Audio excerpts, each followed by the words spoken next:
Hello everyone, welcome back again to English advance tutorial. আজকের ভিডিওতে আমরা ভার্ব নিয়ে আলোচনা করব।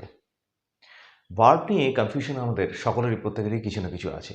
কোনটা হ্যাভ ভার্ব, কোনটা ডু ভার্ব, কোনটা বি ভার্ব বা কোনটা অক্সিলিয়ারি বা হেল্পিং ভার্ব, এগুলো অনেক সময় আমাদের কনফিউশন তৈরি করে। তাই আজকের ভিডিওতে আমরা দেখব ভার্বস এবং তার ইউজেস। তার আগে নতুন যারা চ্যানেলে আছো তাদেরকে বলছি যে চ্যানেলটাকে সাবস্ক্রাইব করে দিয়ে আমার পাশে থাকতে এবং আমাকে মোটিভেট করতে। তো চলো স্টার্ট করা যাক ভার্ব নিয়ে আলোচনা। আজকের ক্লাসে আমরা প্রধানত ভার্ব নিয়ে আলোচনা করব। ভার্ব প্রধানত চার ধরনের হয়। নাম্বার 1, ডু ভার্ব, যা দ্বারা কোনো কাজ করা বোঝায়। নাম্বার 2, বি ভার্ব, যা দ্বারা কোনো কিছু হওয়া বোঝায়। 3 নম্বর ভার্বটা হলো হ্যাভ ভার্ব, মানে যা দ্বারা কিছু থাকা বোঝায়। আর 4 নম্বর ভার্বটা হচ্ছে অক্সিলিয়ারি বা হেল্পিং ভার্ব, মানে যা সাহায্যকারী ভার্ব হিসেবে ব্যবহার হয় মেইন ভার্বের সাথে। এবার আমরা ভার্বগুলোকে একে একে আলোচনা করে নেব। দেখো এখানে ডু ভার্ব দ্বারা কাজ করা বোঝাচ্ছে, যেমন গো হতে পারে, স্লিপ হতে পারে, ওয়াক হতে পারে। যা কিছু কাজ করা বোঝায় সেগুলোই হচ্ছে ডু ভার্ব। এক্সাম্পলগুলো দেখো, Bikash goes to school every day. Bikash প্রত্যেক দিন স্কুলে যায়। এখানে গোজ, এই গোজ কথাটা একটা মেইন ভার্ব হিসেবে ব্যবহার হলো। 2 নম্বর এক্সাম্পল দেখো, হি সিংস এভরি ইভিনিং। সে প্রতিদিন সন্ধেবেলা গান গায়। এখানে সিংস এই কথাটা একটা মেইন ভার্ব হিসেবে ব্যবহার হলো। থার্ড পারসন সিঙ্গুলার নাম্বার আছে বলে এস ব্যবহার করা হলো। পরেরটা হলো বি ভার্ব। এই বি ভার্ব দ্বারা কোনো কিছু হওয়া বোঝায়। আমরা বাংলায় কথা বলার সময় হওয়া এই ভার্বটাকে আলাদা করে ব্যবহার করি না। যেমন তুমি হও একটা ভালো ছেলে, আমরা বলি তুমি ভালো ছেলে। কিন্তু ইংরেজিতে এই ধরনের ভার্বকে প্রকাশ করতে হয় এবং এই ধরনের ভার্বকে উল্লেখ করতে হয়। এই হওয়ার প্রেজেন্ট ভার্বগুলো হচ্ছে অ্যাম, ইজ, আর ইত্যাদি, এবং এর পাস্ট ফর্মগুলো হচ্ছে ওয়াজ, ওয়ার ইত্যাদি। এক্সাম্পলগুলো দেখো, দ্য চিলড্রেন আর হ্যাপি। বাচ্চাগুলো খুশি। এখানে আর একটা হওয়া ভার্ব হিসেবে ব্যবহার হয়েছে। Number 2 example, the man is very tall. লোকটা খুব লম্বা। এখানেও ইজ কথাটা, ইজ ভার্বটা একটা বি ভার্ব হিসেবে ব্যবহার হয়েছে। Third example, the children were very happy there. দেখো এখানে দ্য চিলড্রেন আর হতো যদি প্রেজেন্ট টেন্স হতো, তাহলে এটা হচ্ছে পাস্ট টেন্স, তাই আর এর পাস্ট টেন্স মানে ওয়্যার কথাটা ব্যবহার করা হয়েছে। চিলড্রেন ওয়্যার ভেরি হ্যাপি মানে চিলড্রেনগুলো খুব সুখী ছিল। 3 নম্বর ভার্বটা হলো হ্যাভ ভার্ব, মানে কোনো কিছু থাকা অর্থে বোঝায়। এই হ্যাভ ভার্বের প্রেজেন্ট ফর্মটা হ্যাভ দিয়ে আমরা প্রকাশ করি, আর এর পাস্ট ফর্মটা হলো হ্যাড।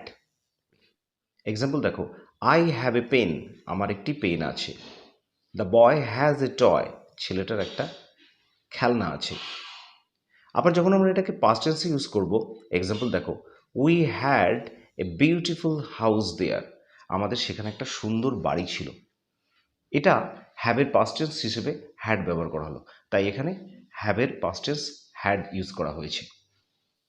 4 নম্বর ফর্মটা হলো অক্সিলিয়ারি ভার্ব। দেখো এই অক্সিলিয়ারি ভার্ব কিন্তু এক এক জায়গায় এক এক রকমভাবে ইউজ হয়। মেইন ভার্বে যেটা যেমন অ্যাম, হ্যাভ ইত্যাদিগুলো ব্যবহার হয় আলাদা রকমভাবে, এই অক্সিলিয়ারি ভার্বে কিন্তু এগুলো আবার ভার্বের সহকারী বা হেল্পিং ভার্ব হিসেবে ব্যবহার হয়। অক্সিলিয়ারি ভার্বটা দুরকম হতে পারে। প্রথম রকমটা হচ্ছে প্রাইমারি বা হেল্পিং ভার্ব হিসেবে যেটা ব্যবহার হয়, মানে যেটা মেইন ভার্বের সাথে সাহায্যকারী ভার্ব হিসেবে ব্যবহার হতে পারে। যেমন দেখো, I am going to school. আমি স্কুলে যাচ্ছি।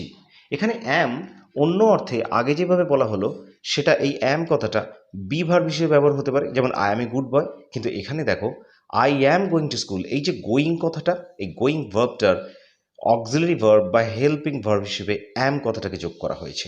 মানে অ্যামটা এখানে এই গোয়িংয়ের সাপোর্ট করতে ব্যবহার করা হয়েছে বা জোর দেওয়ার জন্য ব্যবহার করা হয়েছে। তাই এখানে অ্যামটা একটা বি ভার্ব হিসেবে ব্যবহার না হয়ে হেল্পিং ভার্ব হিসেবে ব্যবহার হলো। একইভাবে দেখো, I have done the work. এর আগের এক্সাম্পলগুলোতে আমরা দেখেছি হ্যাভ মানে থাকা অর্থে বোঝায়, যেমন আই হ্যাভ এ পেন, আমার একটা পেন আছে। বাট এখানে দেখো এই যে ডান কথাটা ডু ভার্ব, যে মেইন ভার্ব, এই ডু ভার্বের হেল্পিং ভার্ব হিসেবে হ্যাভ কথাটাকে ব্যবহার করা হলো, মানে এখানে এটা জোর দেওয়ার জন্য ব্যবহার করা হলো। একইভাবে দেখো, he is not doing the task, সে কাজটা করছে না। এখানে এই যে ডুইং কথাটা মেইন ভার্ব, এই ডুইং এর হেল্পিং ভার্ব হিসেবে ইজ কথাটা ব্যবহার করা হয়েছে।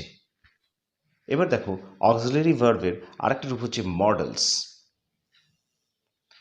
এই মডেলসকে আমরা অন্যভাবে ব্যবহার করতে পারি। এই মডেলসগুলো হলো মেনলি কি, shall, will, may, might, can, could, must, need, ought to ইত্যাদিগুলোকে আমরা মডেলস হিসেবে ব্যবহার করতে পারি। যেমন ইট মে রেইন টুডে, আজ বৃষ্টি হতে পারে, এখানে মেটা সম্ভাবনা হিসেবে ব্যবহার করা হলো। হি উইল কাম টুমরো, সে আগামীকাল আসবে, এই যে কথাটা, এখানে উইলটা একটা ভবিষ্যতের অক্সিলারি ভার্ব হিসেবে ব্যবহার করা হলো। Only he can do the work, শুধুমাত্র সেই কাজটা করতে পারে, এখানে ক্যান কথাটা পারা অর্থে ব্যবহার করা হলো। আবার দেখো, you ought to do this work, তোমার এই কাজটা করা উচিত ছিল, এখানে অট টু কথাটা উচিত হিসেবে ব্যবহার করা হলো। তারপর আই মাস্ট গো দেয়ার, আমি অবশ্যই সেখানে যাব, এখানে নিশ্চিত অর্থে এই মাস্ট কথাটা ব্যবহার করা হলো। স্টুডেন্টদের প্রয়োজন থাকলে তারা কমেন্ট বক্সে যদি আমাকে জানাও, তাহলে অক্সিলারি ভার্ব বা মডেলস নিয়ে আমি পরে বিশদভাবে আলোচনা করব। এতগুলো এক্সাম্পল দিয়ে নিশ্চয়ই স্টুডেন্টদের ভার্ব সম্পর্কে বেশ কিছুটা প্রাথমিক আইডিয়া ক্লিয়ার হয়েছে। ভিডিওটা কেমন লাগলো সেটা কমেন্ট বক্সে জানিও, আর ভালো লাগলে একটা লাইক করো। আর যারা যারা এখনও চ্যানেলটাকে সাবস্ক্রাইব করোনি, তাদের কাছে অনুরোধ রইল চ্যানেলটা সাবস্ক্রাইব করে আমার পাশে থাকতে। Thank you, by.